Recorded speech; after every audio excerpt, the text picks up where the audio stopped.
Olá, você acompanha a partir de agora os trabalhos das TVs legislativas de norte a sul do país. São informações e reportagens especiais produzidas no Congresso Nacional, nas Assembleias Estaduais e nas câmaras municipais. Começa agora o Parlamento Brasil.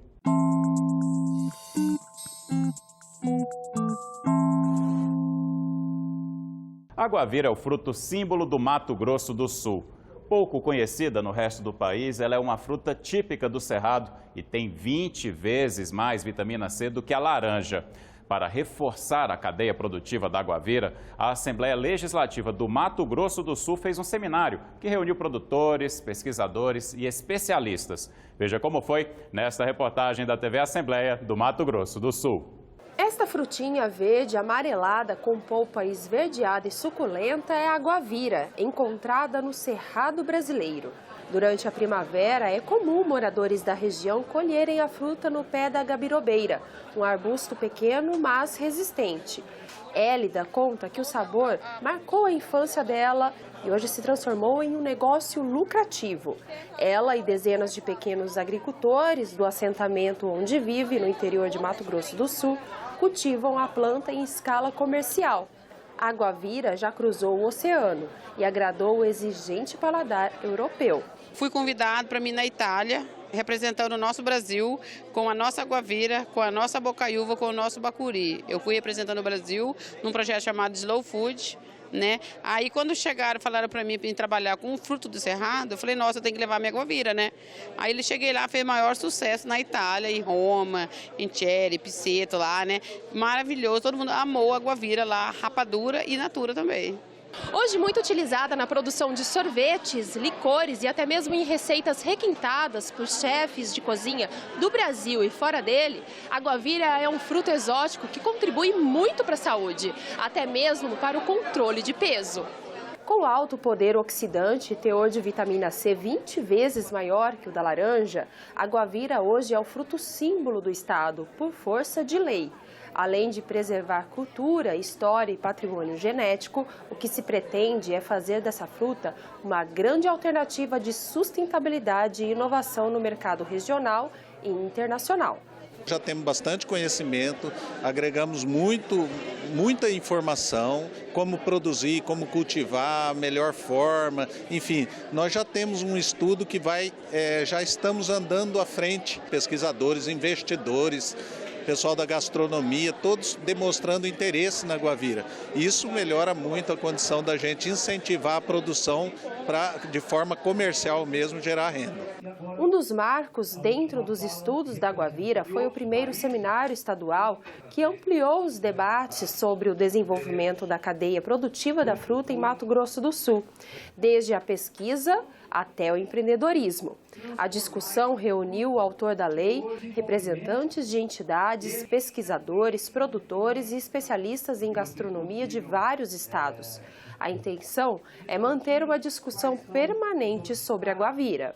Já propus ao governo do estado, nesse seminário, a construção da Câmara Setorial da Guavira para se reunir pesquisadores, para se reunir técnicos da Agraer, também da iniciativa privada, para se discutir a construção dessa cadeia produtiva, para que se possa, através dessa construção, também a guavira ganhar um espaço nacional e ser uma fonte de renda para o produtor. Nessa Câmara seria extremamente importante que tivéssemos vários segmentos da sociedade para que a gente possa, de fato, agregar várias expertises, várias realidades e, acima de tudo, tanto o uso, quanto o plantio, quanto a conservação, tudo é respaldado na ciência, na tecnologia e na sustentabilidade. Um dos destaques do seminário foi a palestra do gestor de projetos da cadeia produtiva do açaí. Mauro Pereira, que é analista do Sebrae do Pará, compartilhou as experiências com o fruto nativo da Amazônia que ganhou status de superfruta brasileira. Quando o açaí saiu da região norte, principalmente de Belém, e começou a ser consumido pelos esportistas lá no Rio de Janeiro, nas academias, os surfistas, os jogadores. ela tem um gosto diferenciado, um gosto que agradou e ela, o grande benefício é isso, é proteínas, é lipídios, é a antocianina como antioxidante, é o energético. Então é isso que fez o açaí ganhar o Brasil e o mundo. Mauro explica que só em Belém do Pará são mais de 6.000 pontos de processamento do açaí. Baseado nesse sucesso, ele acredita que Mato Grosso do Sul também pode alavancar a cadeia produtiva da Guavira. Tem que começar a trabalhar através de pesquisas, Embrapa, universidade, como desenvolver cultivares para aumentar a produção no estado, principalmente através da agricultura familiar, para que o fruto chegue a um determinado momento de que ele tenha, já passado por experiências, de produzir no período da safra e da entre-safra.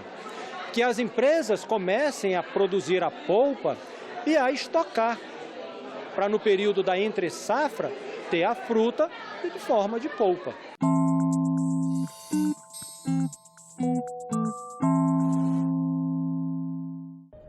Você sabe o que é pegada hídrica? A TV Senado preparou uma reportagem especial que explica esse conceito e mostra os esforços que estão sendo feitos para evitar o desperdício de água doce no país. Confira!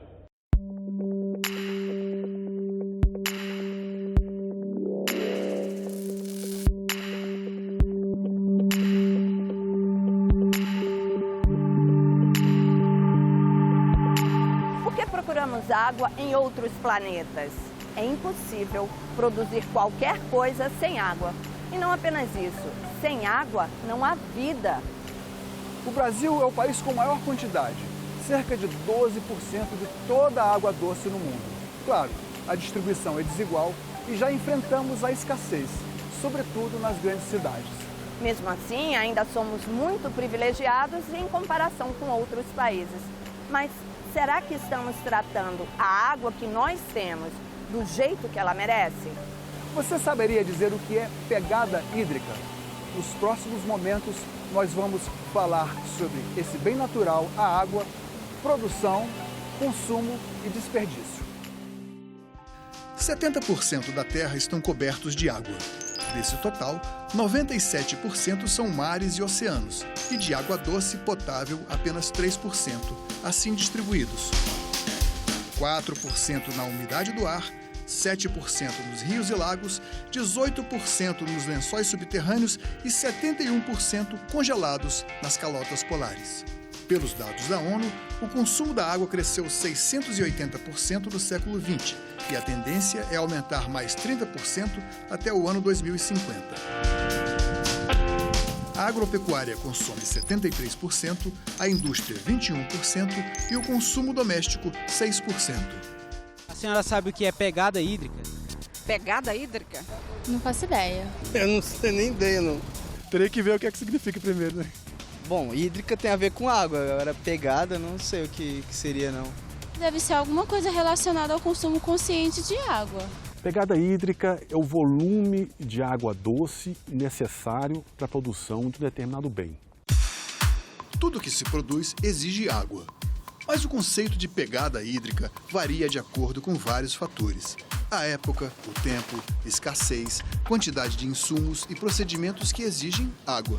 Países, pessoas e produtos, portanto, cada qual tem sua pegada. O Brasil se encaixa no grupo dos países industrializados, com um consumo médio de 2.027 metros cúbicos por habitante por ano, acima da média mundial, que é de 1.385 metros cúbicos per capita. Agora vejamos alguns produtos. Uma xícara de café, 140 litros de água. 1 quilo de arroz, 3.400 litros. Um par de sapatos de couro, 8.000 litros. No topo da lista, 1 quilo de carne bovina, 16.000 litros. Uma calça jeans, 11.000 litros.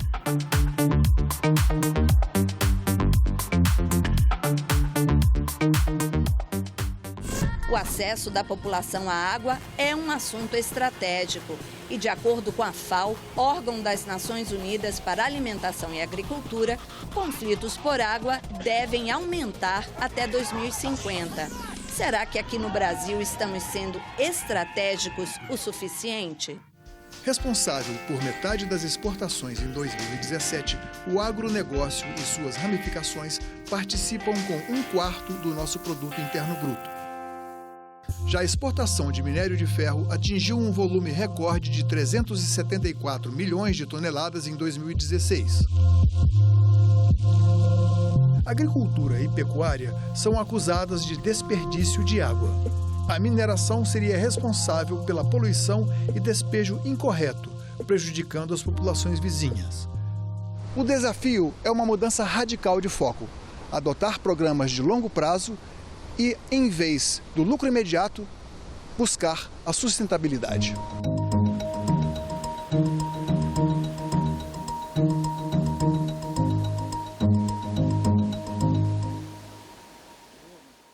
Hoje em dia tem aplicativo para tudo. Paquerar, ganhar dinheiro, baixar músicas e até para emagrecer.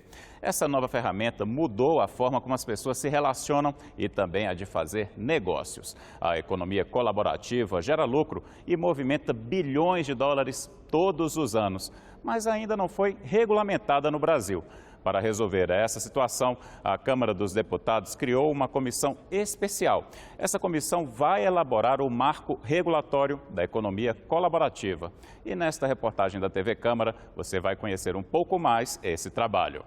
Alguns aplicativos de celular têm ajudado pessoas a resolverem pequenos problemas do dia a dia de forma mais rápida. São formas mais baratas, mais práticas, mais rápidas e muito mais eficientes de se comunicar para produzir essas transações de serviços e de atendimentos às pessoas. O encontro de uma pessoa que busca um produto ou serviço e alguém que tem a solução. Essa é a ideia central da economia colaborativa e as plataformas digitais facilitaram tudo isso. Uma delas, por exemplo, ajuda donos de animais de estimação a encontrarem alguém para cuidar temporariamente do seu pet. A vantagem do aplicativo é que você tem a facilidade de contratar de onde você estiver. Você não precisa ir até o local. Essa, para mim, é a vantagem fundamental do aplicativo. Eu contrato ela, quando eu venho trazer, eu vejo onde é, eu entendo como ela fica, eu identifico que ela passeia com ele 3 vezes ao dia, ele é feliz quando ele chega aqui. Há 7 anos, para ganhar o dinheiro extra durante a faculdade, a Raquel começou a hospedar cachorros em casa. Ao longo do tempo, viu no aplicativo uma forma de conseguir mais clientes. Mais pessoas passaram a contratá-la. É bom para mim, que sou anfitriã, que estou ali divulgando meu trabalho, e é bom para o cliente, que está ali naquela correria da vida dele, não conhece alguém, vai na internet, pesquisa aplicativo para cachorros e ali te dão as opções e ali ele pode ter o conhecimento um pouco do seu trabalho. Quando acaba a hospedagem, você tem uma avaliação. Então, a avaliação ajuda os outros clientes que futuramente te procuram possa conhecer um pouco mais do seu trabalho. Mas a economia colaborativa é uma forma nova de fazer negócio e é necessário ainda criar um conjunto de normas, leis e diretrizes, um marco regulatório. A Câmara quer colaborar e instalou uma comissão especial para tratar do tema. Os deputados estão realizando uma série de audiências públicas para ouvir representantes de aplicativos de transporte, de hospedagem e de empresas do tipo P2P, que são aquelas que permitem que a negociação seja feita de pessoa para pessoa.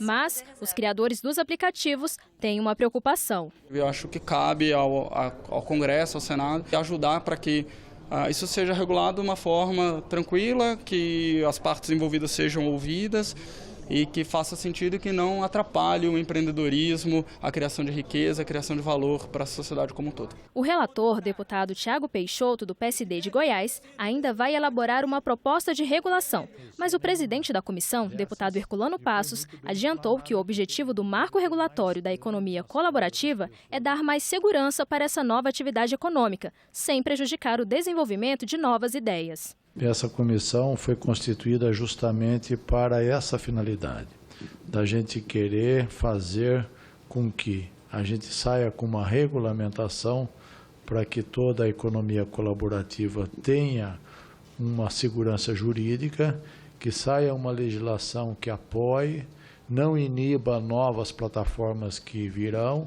e regulamente essas que já existem, né? E dando oportunidade para todos.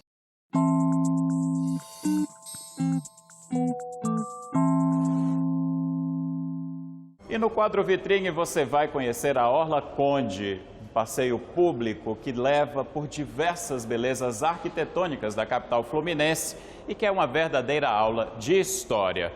Quem nos conduz nesta jornada é a TV Assembleia do Rio de Janeiro.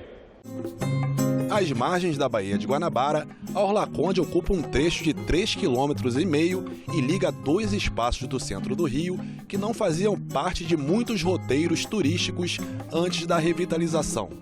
Entre um ponto e outro, diversas atrações turísticas e históricas fazem desse passeio um momento único. A arborizada área de lazer reúne praças revitalizadas e revela ângulos diferentes de prédios históricos do centro e também da Baía de Guanabara. E para contar um pouco das curiosidades desse passeio, eu estou aqui com o professor Milton Teixeira, que é professor de História, guia de turismo, vai falar um pouco. Podemos começar aqui pela Praça 15, que tem muita história, né, professor? Com certeza, são mais de 400 anos de história. A Praça 15 ela começa com um larguinho muito tímido em frente à Igreja do Carmo, no início do século XVII. Depois, com os aterros, ela foi ganhando espaço e acabou se tornando uma espécie de cartão de visitas da cidade do Rio de Janeiro. Aqui foi construído o Paço, em 1743, um dos chafarizes mais antigos da cidade, o chafariz do Mestre Valentim, inaugurado em 1789, que fornecia água não só à cidade, como aos navios, como também diversos prédios históricos, como a Igreja da Ordem Terceira do Carmo, o Arco do Teles, a Estação das Barcas, que está aqui desde 1835, e monumentos como o de D. João VI ou do Almirante Negro João Cândido, como também o Marechal Osório. Praça 15 era o local onde tudo acontecia nos séculos 17, 18 e 19. Não podemos esquecer também do Palácio Tiradentes, né? Com certeza, se bem que ele fica mais o fundo para aqui, né? A frente dele é para a Rua 1º de Março, que era uma rua mais importante naquele tempo, era a antiga Rua Direita e, acredite se quiser, era a beira-mar no século XVI.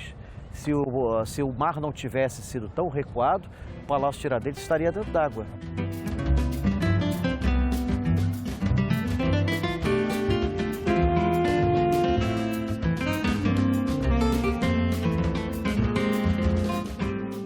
Professor, depois da Praça 15, parada obrigatória aqui nessa rua que tem tanta história. Sim, a Rua do Ouvidor é a rua com mais história aqui dessa região. Era a Rua das Novidades, foi a primeira rua de pedestres em 1828, a primeira rua a ter luz elétrica em 1890, a primeira rua a ter iluminação a gás em 1854, a primeira rua a ter um telégrafo em 1856, a primeira rua a ter um telefone em 1877, a primeira rua a ter um cinema em 1897. A rua tem até hoje prédios tradicionais, como esse restaurante, o Rio Minho, que é da época do Império, era frequentado pelo Barão do Rio Branco e onde surgiu o primeiro prato carioca, a sopa Leão Veloso, criada pelo embaixador Leão Veloso. Bancos de madeira, decks e calçadões nos convidam a sentar, dar uma pausa na correria do dia a dia e apreciar as belezas da cidade maravilhosa.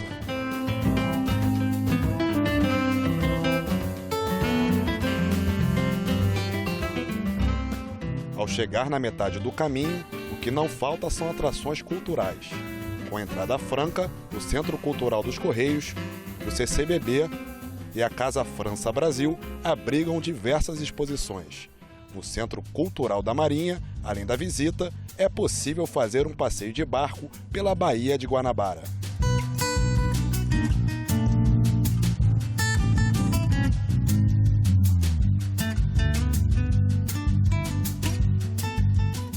Realmente é uma área assim com uma grande oferta de atrativos da área cultural. É uma atração para toda a família.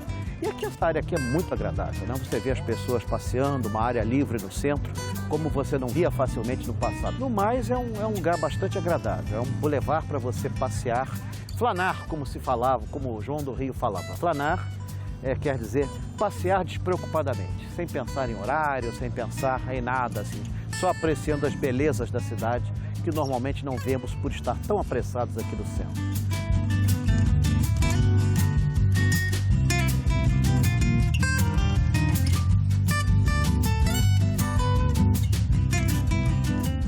Chegamos na metade do caminho, aqui é a icônica Pira Olímpica e a Igreja da Candelária. Exatamente. A Igreja da Candelária, obviamente, é o monumento mais antigo A igreja foi fundada em 1609 por um casal de espanhóis, Antônio Martins e Dona Leonor Gonçalves. Mas não era essa igreja bonita, não, era uma igreja pequenininha. Essa que você está vendo aí foi iniciada em 1775 e levou mais de 120 anos em obra. Só foi inaugurada em 1898. Olha bem que coisa, hein? Bastante tempo. Bastante tempo. Já a Pira Olímpica é uma lembrança muito agradável das Olimpíadas de 2016. Ela era acesa na ocasião e era uma antiga tradição, né, que vinha desde a Grécia Antiga, quando se acendia o fogo olímpico em homenagem ao deus Apolo, e que ficava aceso durante todo o período de realização dos Jogos. E aqui à nossa frente é a Ilha das Cobras, onde esteve preso o alferes Joaquim José da Silva Xavier, o Tiradentes, numa cela que ainda existe. E a capela que ele fazia as orações ainda está de pé, a Capela de São José, fica lá no topo do morro. É muito interessante. Aqui também tem o quartel do Corpo de Fuzileiros Navais com seu portentoso museu, que é espetacular. Vale a pena conhecer, viu? Poucos cariocas se atrevem a ir à Ilha das Cobras, talvez por alguma... achar que aquilo ali é proibido, mas na verdade é aberto à população.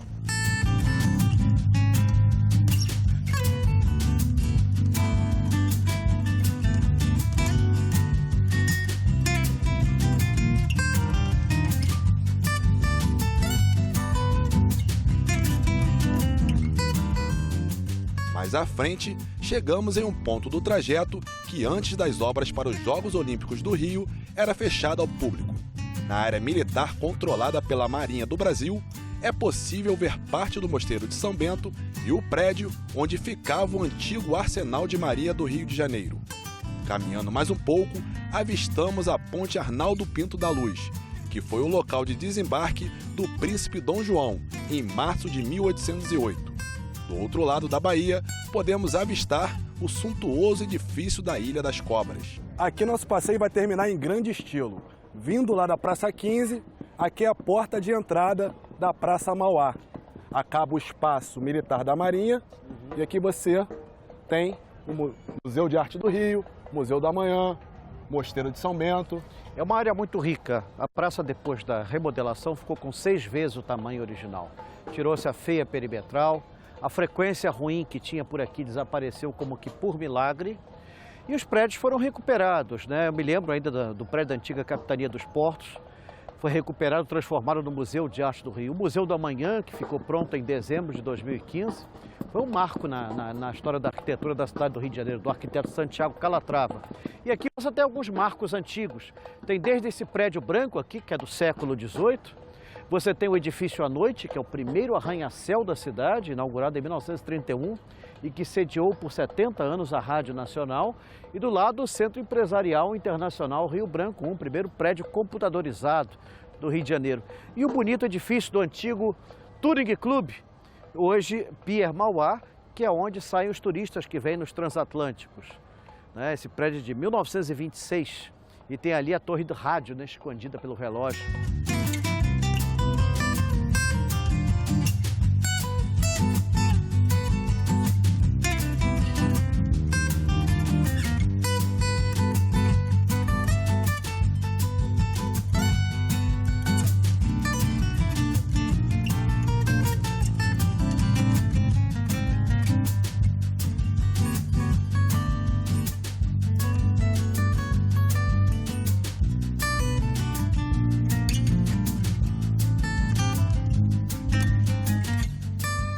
Professor, o nosso passeio vai chegando ao fim, com o Museu da Manhã ao fundo. Eu espero que numa amanhã bem próxima a gente possa voltar aqui, esse lugar esteja preservado, esse passeio ainda abrigue muitas famílias, muitas pessoas, visitantes, turistas, que a gente possa preservar nossa cidade. Com certeza, o Rio de Janeiro não é apenas uma cidade bonita, ela é um patrimônio cultural da humanidade e é dever de todo mundo zelar por esta terra, fazer com que cada vez conquistemos mais espaços, pois o Rio é muito bonito para ficar na mão de poucos. Tem que ser de todos. Obrigado, professor. Obrigado, até a próxima.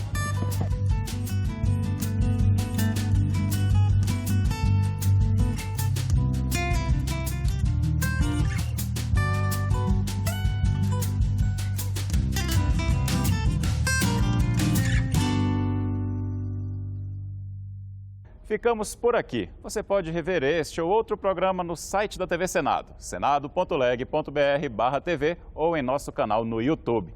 Muito obrigado pela companhia. Eu espero você no próximo Parlamento Brasil. Até lá!